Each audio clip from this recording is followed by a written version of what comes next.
The Tao of Self-Confidence, episode 870. Welcome to the Tao of Self-Confidence, where I share stories of amazing women who have discovered their inner journey to self-confidence. Visit our website at thetaoofselfconfidence.com. Your inner journey to self-confidence awaits.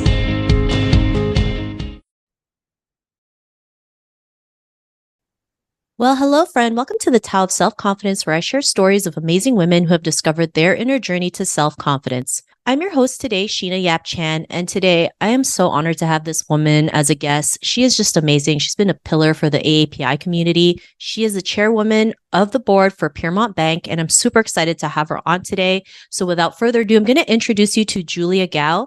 Julia, how are you today? So honored to have you here. How are you doing? Maybe you can share a little bit about you and what you do. Hi, Sheena. Thank you for having me. And, my name is Julia Gouw. To give you a background, I grew up in Indonesia and I was born in, 1959. So at the time, the world was so much different than it is now. And when I was a teenager, ever since I was very young, my dream was to come to United States to go to college.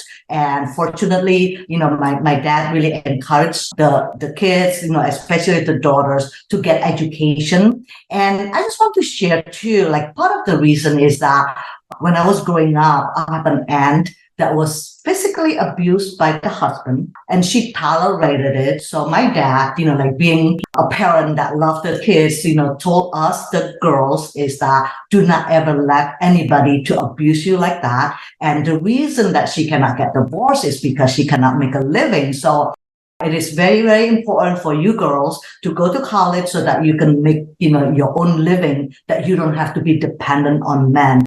Up to now, I'm still very, very grateful because my dad, with his foresight and his willingness, to think very far for his daughter. And, I really am so grateful. Without his encouragement, his, helping us to make sure that we get a college education, I wouldn't have what I have now. So after I graduated from high school, in Indonesia, I came to United States. I went to University of Illinois, Urbana-Champaign. And I was so shocked how cold it was in the month of January when I came. And because of that, I tried to graduate as fast as I could and then moved to Los Angeles. And I've lived here, ever since.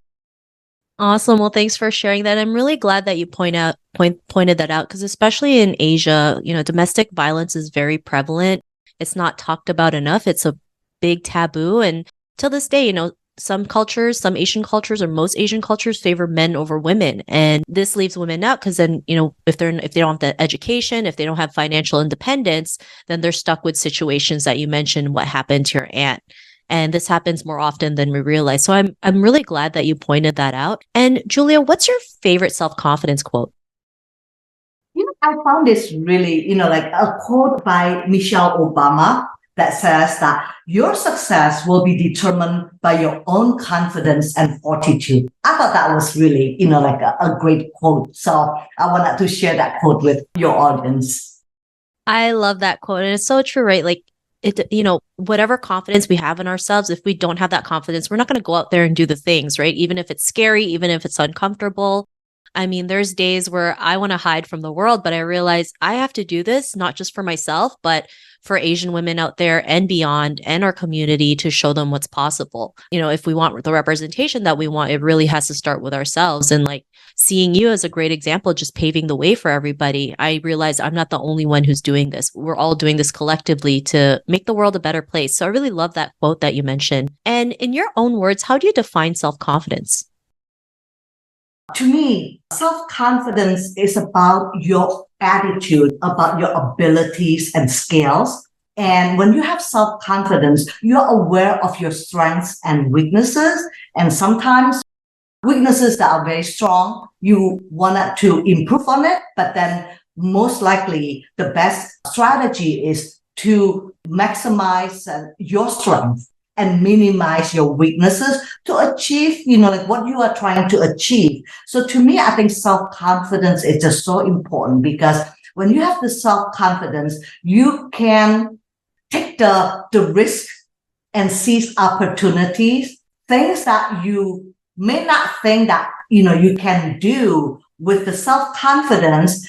Of course, you're not going to be like something that, somebody that really do a very impossible things. For example, I'm not good in sports. So if, like my goal is to become an Olympian, that's not just self-confidence. That's probably, not going to work. However, I think in your career, in your work, having self-confidence allow you to take the opportunity because, sometimes that is probably the difference. Like many people told me, like men have more confidence in their ability compared to women. So as a result, a lot of men, they would, like seek, a position where they may be more like 50%, 75% qualified. Like women, will only seek that position if they are 100% or 125% qualified. And because of that, they may not really stretch themselves because of the lack of confidence. They don't go after goals that are, very high. It can be achieved. But the good thing about having self-confidence is if you go for it and you fail to achieve that, you can feel kind to yourself and move on and learn the lesson instead of having like continually being so harsh on yourself by being so disappointed or embarrassed. That's another thing. I think that for Asian women, especially, sometimes they are afraid to fail because they would feel embarrassed that they would lose face if they fail, as opposed to, hey, there's nothing wrong. You go after something, it doesn't work the way you want, or you fail to achieve your goal, but it's nothing to be embarrassed about, because when you are embarrassed and you feel that you are ashamed or lose face, it takes a lot of energy. Like it's very negative, and it takes a lot of the energy out of you to do something positive. I love that definition. It's so true. As women, we face a huge confidence gap from men. Like you mentioned, men will be like 30% ready when they go after a promotion. But women, even if they're 110%, something still holds us back, right? And it's really how we perceive ourselves. And if we applied the same way men did things, just imagine how much we can accomplish. I understand as women, we get a lot of double standards, but it's up to us to push through that so that one day those double standards don't exist anymore. So I really love that you mentioned that. And Julia, what was your life like before your discovery of self-confidence? During the early parts of my career, especially, I worked at the accounting firm that is now KPMG. It was Pitt Mollick at the time. And, in accounting firm, they keep giving you assignment that you have not done before. So I used to be so fearful for all these assignments. Like, oh my gosh, what do I do? I don't know. I've never done this. I don't know how to do that. But I think the process of being forced to do it, because if you want to keep your job, you just have to do the assignment, whether you know how to do it or not, or you have never, most of the time you have never done it before. But I think the experience of not knowing what to do, and then you do what it takes, find somebody who knows, or look at prior year's work paper or whatever that you have to do. But what is very interesting is a lot of time things always went well, and there are a lot of deadlines that look so impossible, but somehow it always gets done. And because of that process, it did give me a lot of confidence. Okay, you just take whatever assignment they give you and do your best, find a way, be resourceful, not just relying on yourself. And that's what I learned the most, is that instead of just researching everything, by yourself, the easier way and the better way is to find out who knows, who are the expert in that field or situation, and then ask them, because a lot of people are very generous with their knowledge. And I used to go, when I was in the accounting firm, would go to the partners or senior managers that are expert, whether it's SEC filing or this accounting issues, and they would love to tell you what they know. And by doing that, it really speed up your knowledge. After that, you can find additional information. But some people I know, they never look for answers from other people. So instead, they spend a lot of time researching themselves. And usually, to me, that's not as effective or efficient as getting, like an answer. And some people don't want to ask because they don't want to show that they don't know. So I think that it's all intertwined with self-confidence. When you have self-confidence, you're not worried that people think you don't know. Because if you don't know, you don't know. And I usually, would start with, oh, you're an expert in this SEC filing, can I love to share what they know with you. So that's the reason why I think like the journey, the process and the successes that you made all built up to having the self-confidence. And also, but I did spend in my younger days a lot of like reading self-improvement books, as well as, well, we didn't have your book back then, but, whatever books that I can find, and I even took like Dale Carnegie training in person back then, which I found very, very helpful. And that is, again, like how to increase your self-confidence and all the self-improvement training. And I found like all those things are very useful to a point that, after a while, once I get the confidence that whatever opportunity that I got, I seize the opportunity, and that I know that it's possible to achieve, what you want to achieve. Thanks for sharing that. And I know sometimes as women, if we don't know anything, our confidence level goes down, right? And I love that you mentioned, we just figure things out along the way. And if we fail at something, it's just a result. We know what the result is, and then we move on. And asking for help is something that is not taught in our culture, right? It's seen as a weakness, as a handout, and then we end up delaying our own success because we feel like we have to do everything ourselves, not realizing being able to ask for help is what will jumpstart that, right? And I love that you mentioned seizing the opportunity, because sometimes we're too afraid to do that. I still remember when I was about to write this book, or even thinking about should I or should I not write this book. I asked you about it, right? Like, do you think I should do this? I don't know. It's like me about a leadership book. This is so crazy. And you're like, just do it. I was like, okay. And here we are today, right? Like you would have the, best-selling book, right?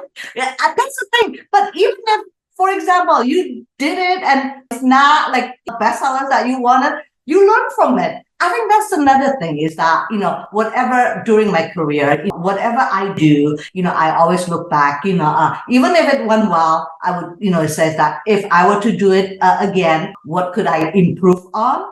And also, if things didn't go your way, like what lessons that I learned from that. But the key is that I was never really harsh on myself or feel bad or anything. If it didn't work out well, you just move on and then try something else, go for, other things. So I'm so glad, like that you took it and look at what you have accomplished,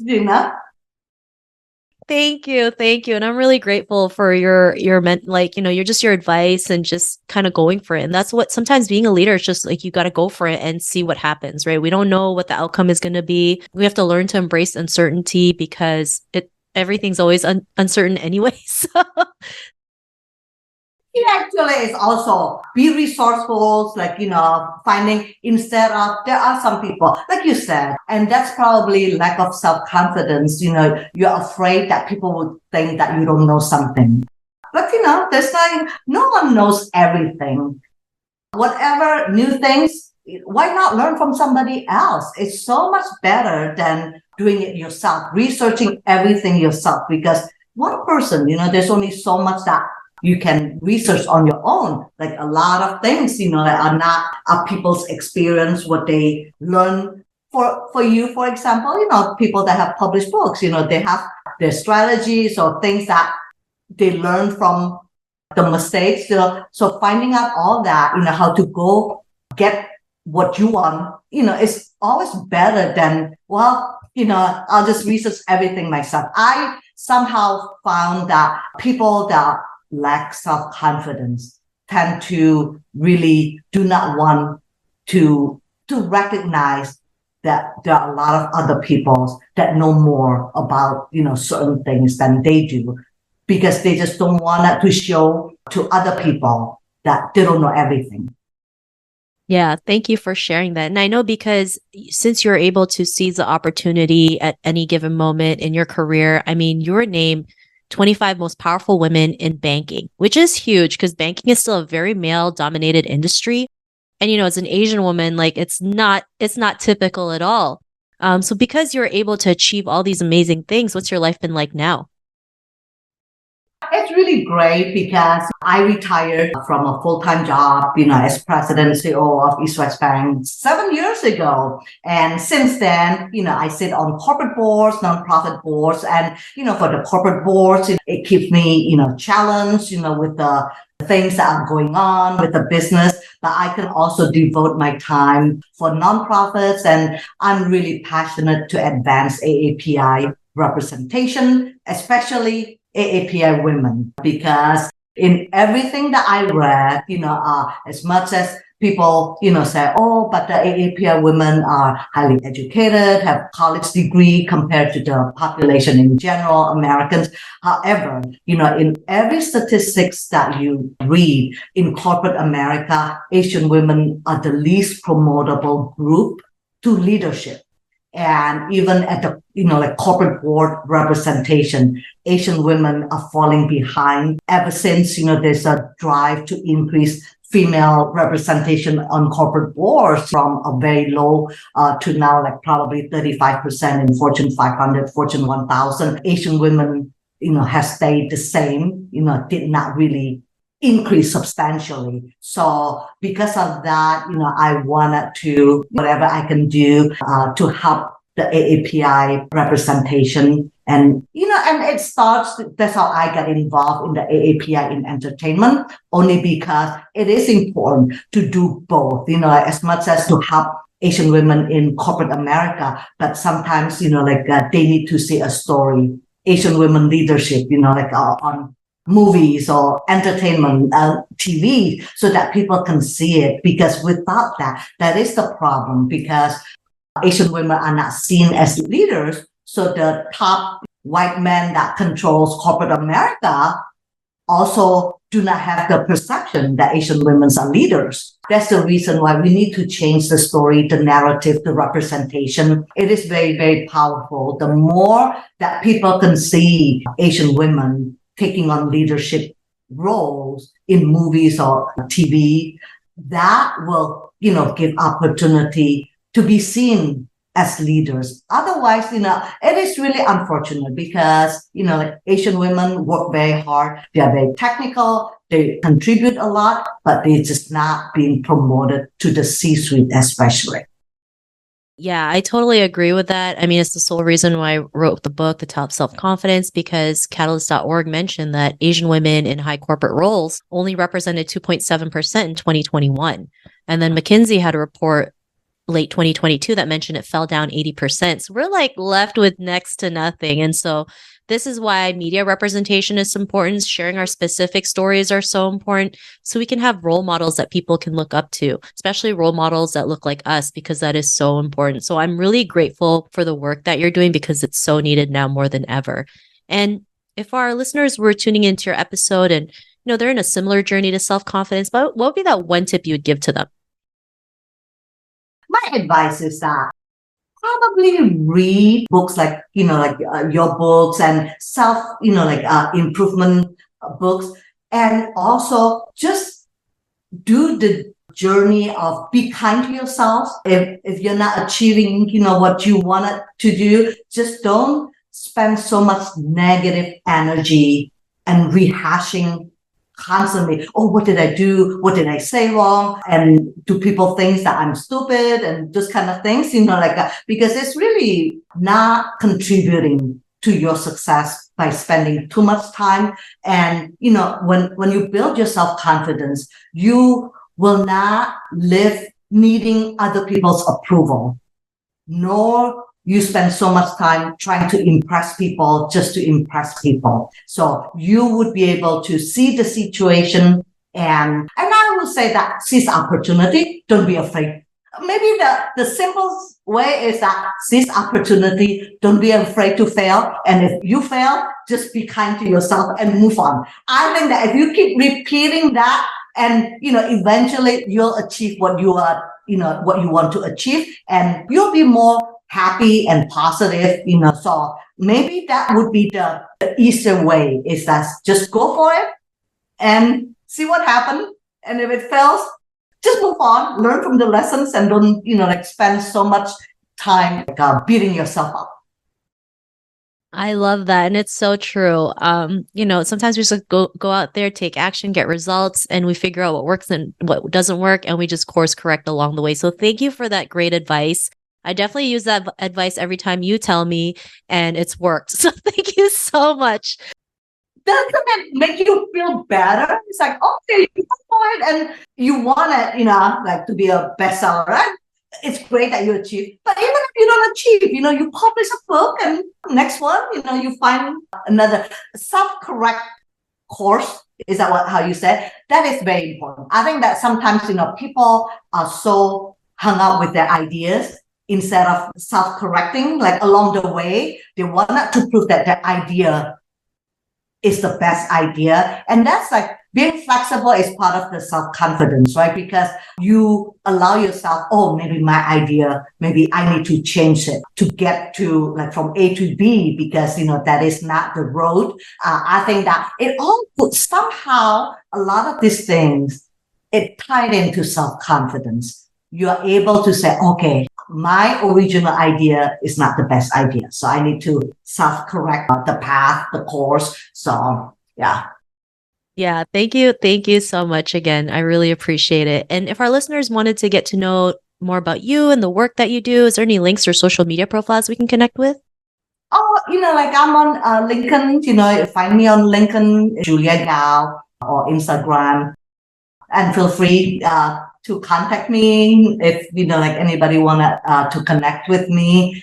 Oh, Sheena, I have, a poem that I really like. That this is I found it in the calendar, written by Rebecca Barlow Jordan. So if I need to put, her name, that's her name. It's titled Believe in the Impossible. It is not how much you accomplish in life that really counts, but how much you give to others. It is not how high you build your dreams that make a difference, but how high your faith can climb. It is not how many goals you reach, but how many lives you touch. It is not who you know that matters, but who you are inside. Believe in the impossible, hold tight to the incredible, and live each day to its fullest potential. You can make a difference in your world. And I thought, I've read this probably 10, 15 years ago. And every time I read that, it's still very meaningful to me. So I like to share with people that wanted to hear it. Thank you so much for that great poem. It's a great way to end this interview. And to our listeners, if you want to connect with Julia, you can also head on over to the taoofselfconfidence.com and search for Julia's name. Her show notes will pop up along with everything else that we talked about. And I just want to thank Julia again for taking the time to share her story and wisdom with us on self-confidence. So Julia, thank you again for being here today. Thank you, Sheena. Not a problem. It's such an honor to have you on. And to our listeners, be on the lookout for another new episode of another amazing woman's journey to self-confidence. And we'll talk to you soon. Bye for now. You can now purchase The Tao of Self-Confidence, a guide to moving beyond trauma and awakening the leader within on Amazon, Barnes & Nobles, Walmart, Indigo, and other major book retailers. Get your copy today.